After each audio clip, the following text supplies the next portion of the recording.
DiscerningHearts.com, in cooperation with the Oblates of the Virgin Mary, presents A Sister of St. Therese, Servant of God Léonie Martin, Bearer of Hope, with Father Timothy Gallagher.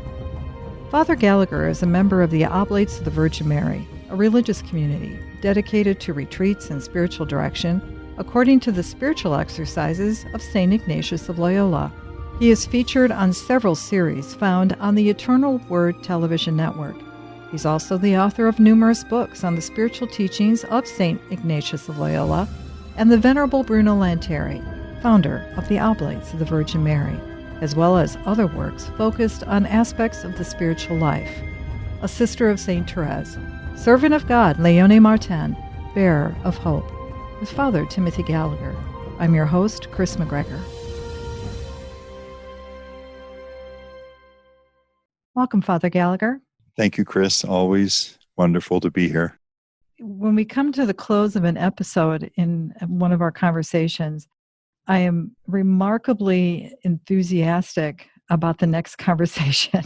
I don't know why. This is a story I've never heard before, and every part of it has just captured my heart. It's a strange thing.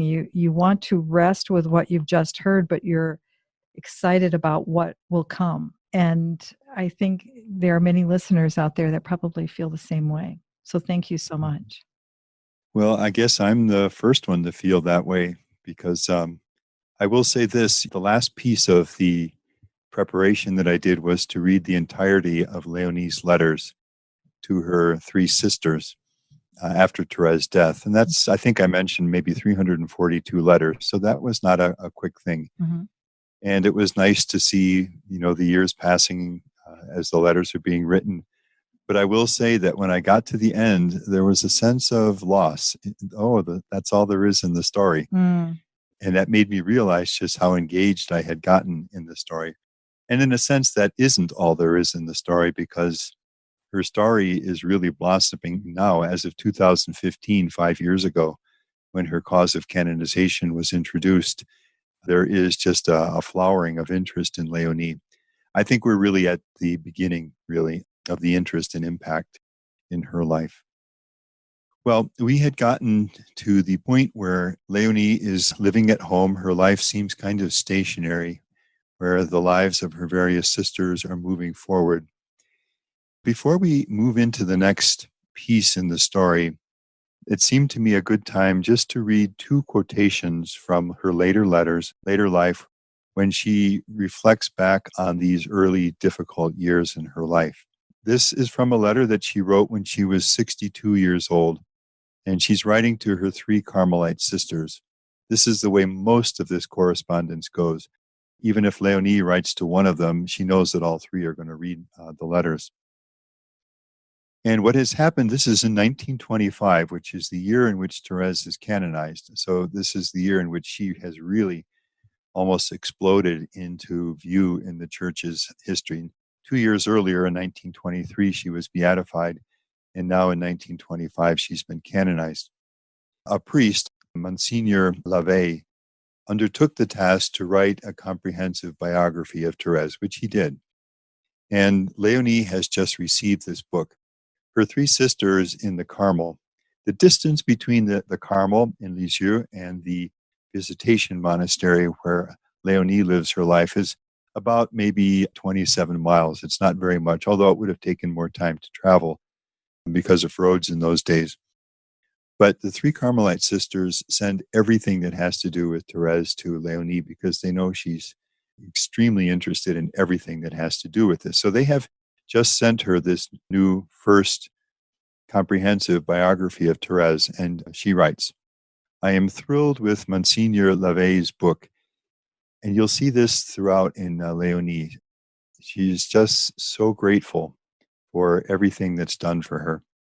It's very interesting, and I'm learning things that I didn't know at all. So imagine she is a member of the family, and she's learning things. You can see why she was just so fascinated with all of this. She notes how the author refers to her and her part in the story. I'm touched to see how tactfully he speaks of the, quote, unruly little devil, because I had an odious childhood. intent upon spoiling our lovely Holy Family. Now that translation here, an odious child, in French is une enfance détestable. And you can hear literally a detestable infancy or childhood. Striking way to look back, and she can remember just the years of suffering that she went through at that time. How merciful God has been to me. My heart should melt in gratitude and love for him for having placed my crib, that is, my birth, in such an oasis of holiness and peace. And this, too, is deep into everything in the story of Leonie as the years unfold. That's the way my life was, but it hasn't stayed there. And she is just so grateful to God and so grateful to the family in which she was born and raised that things were able to become different in her life. Not that the struggles ever entirely passed, but there was a real transformation, as some of the titles in the various biographies will express it. Then this next is when she is 74 years old, and she's writing to her oldest sister, Marie. It was 62 years ago today, on the fine feast of the Holy Trinity, and on the same date, so that feast falls on the same date this year, that I took my first communion. This is another quality of Leonie, a remarkable attention and memory for dates. She never forgets an anniversary. In her sister's lives, in her own life, she'll note the number of years, the anniversary of her mother's death, and so forth. Would you believe it? 62 years ago, I had my first communion. Well, I have only sweet memories of it. That is, that first communion. It wasn't the best day of my life because my childhood and early youth were times of suffering and very painful trials. Nevertheless, blessed be those days and years spent in tears, days and years spent in tears, for they did me much good, again, as she can look back on them from where she is now so many years later. In other letters, she will write to her sisters that there is nothing that shines in me. Elsewhere, I suffered a great deal from my inferiority. I suffered a great deal from my inferiority. And there's one aspect of this that we have not touched on yet. Spoken of fragility of her health, of her intellectual slowness, of her emotional liabilities and struggles.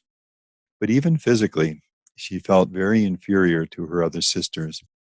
If you look at photographs of the five sisters, you can see it. The other four sisters, in their individual ways, all have feminine attractiveness. Just they're physically attractive women. Leonie is not. She's very plain. One thing you will not see is her teeth, which were crooked, and she went through life like that. You don't see the teeth in any of these photos because they had to remain stationary for about 9 seconds. So you never see open mouths in any of these photos. Her chin also is prominent.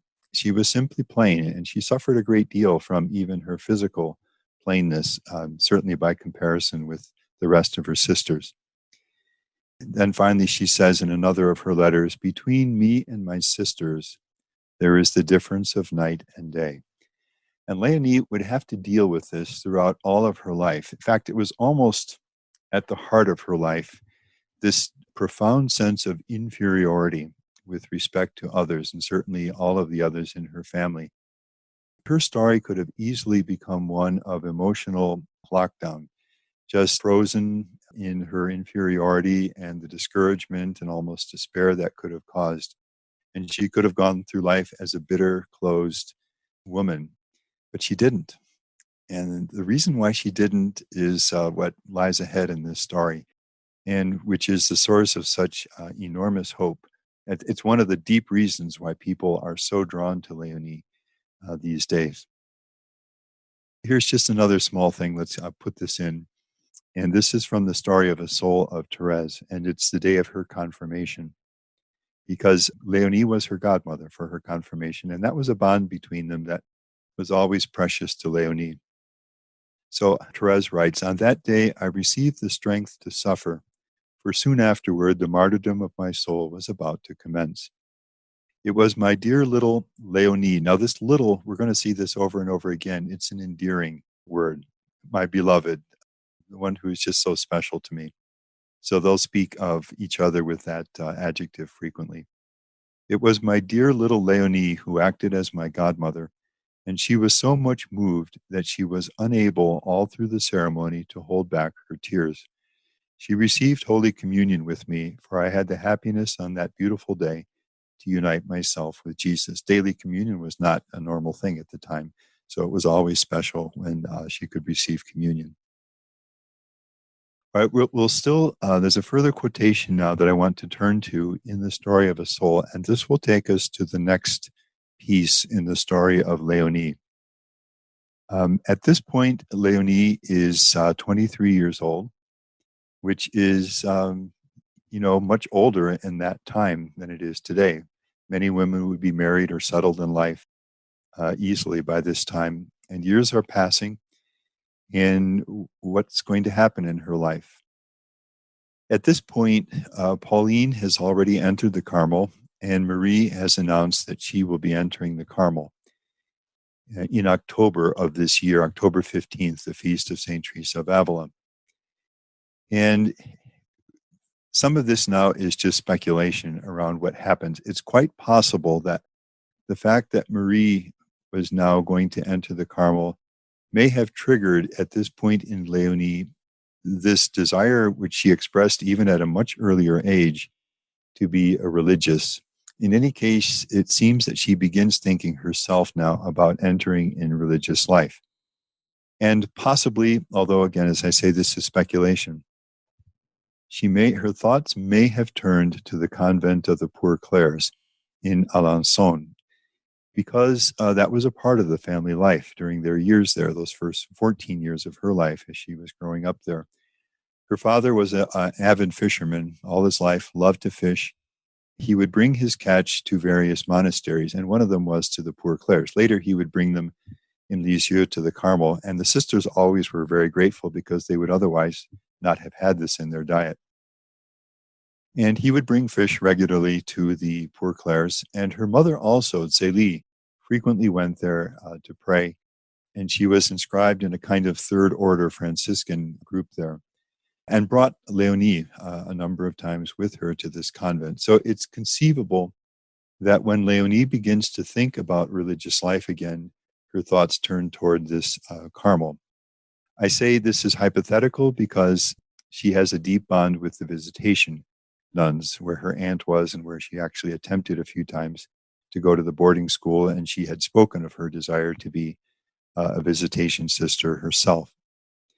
Another piece may come into this. A Franciscan priest had preached a mission in Lisieux at this time. Leonie had attended the various talks, and she may have had some contact with this priest. And so there may be a link there as well. You have a Franciscan priest, and of course, these are, so to speak, the Franciscan religious sisters, the Poor Clares. In any case, the family takes a trip to Alençon, and it's the purpose, and it's the whole family, all of the daughters and their father, to give Marie one last chance to visit the tomb of her mother and to visit the various places and people that they know there before she enters the monastery. And in the course of that, the following takes place. One day, Leonie goes to speak with the sisters of the Poor Clares, perhaps to discuss the idea of conceivably entering there. And Therese gives a somewhat detailed description of what takes place. So I'm just going to read this from the story of a soul. It was during this trip that Leonie made her attempt to enter the Poor Clares. All right, and this is from a note of her sister Pauline. So this would explain why she went to speak with the sisters. She went to express her desires to the Mother Superior, who encouraged her to enter immediately and gave her the postulant's little habit, which is similar to the novices in this order, that is the Carmelites. All right, so it was during this trip that Leonie made her attempt to enter the Poor Clares. I was saddened by her extraordinary entrance, and extraordinary is underlined. For I loved her very much, and I hadn't even the chance to kiss her before her departure. So what was extraordinary here? Never will I forget the kindness and embarrassment of this poor little father of ours when he came to announce that Leonie had already received the habit of the Poor Clares. So what happens is that Leonie goes to speak with the Mother Superior, and whatever the purpose of the conversation was, the Mother Superior invites her then and there to enter the community. So nobody has any idea that this is going to happen, and it takes everyone completely by surprise. So the various biographers hypothesize as to why the Mother Superior might have done this. It just seems unthinkable that this could have happened. Both on Leonie's part, although we know enough of her to know that she could do things like this. With good intention, she could do the wrong thing. But the question would be why the Mother Superior allowed this to happen or even promoted this. One possibility is that she, knowing Zélie and knowing this problem daughter, was generously offering a solution for this daughter who had no other real option.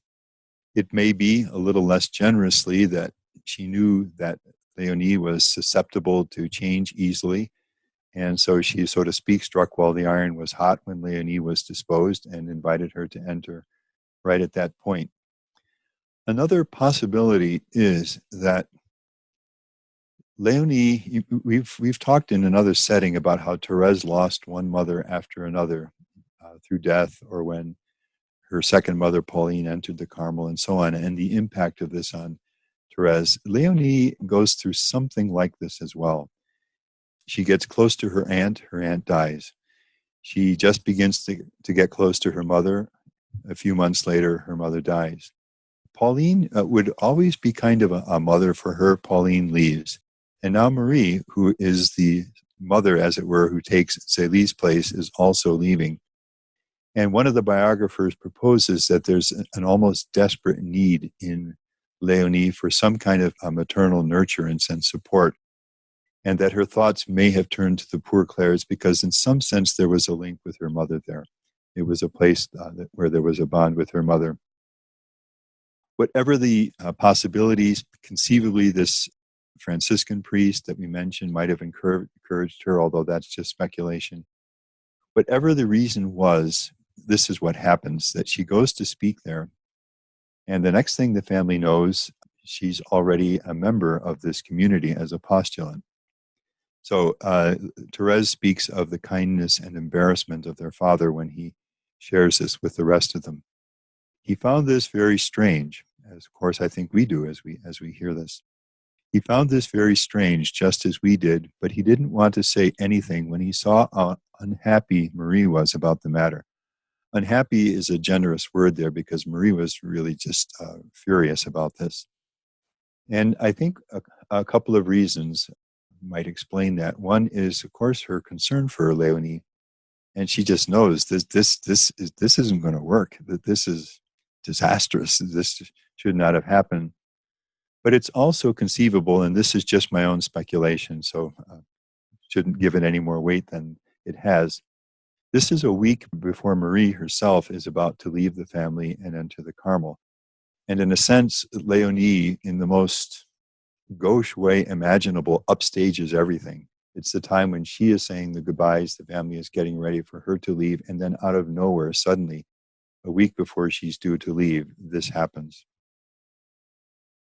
He took us to the convent, and there I experienced a sort of contraction of my heart. Therese just felt the opposite of attraction toward the Poor Clare convent, such as I never felt at the sight of a monastery. This monastery produced the opposite effect which Carmel produced in me, for there everything made my heart expand. The sight of the religious didn't attract me in the least, and I was not tempted to remain among them. However, poor Leonie, so there's the adjective again, poor Leonie was very attractive in her new costume, and she told us to get a good look at her eyes because we would no longer see them. And then Therese notes, the Poor Clares have a custom of going around with eyes downcast, and your heart goes out to Leonie. with enthusiasm, telling the family, take a good look at my eyes because you'll never see them again. When you know that this has no chance really of working. Get a good look at her eyes because we would no longer see them.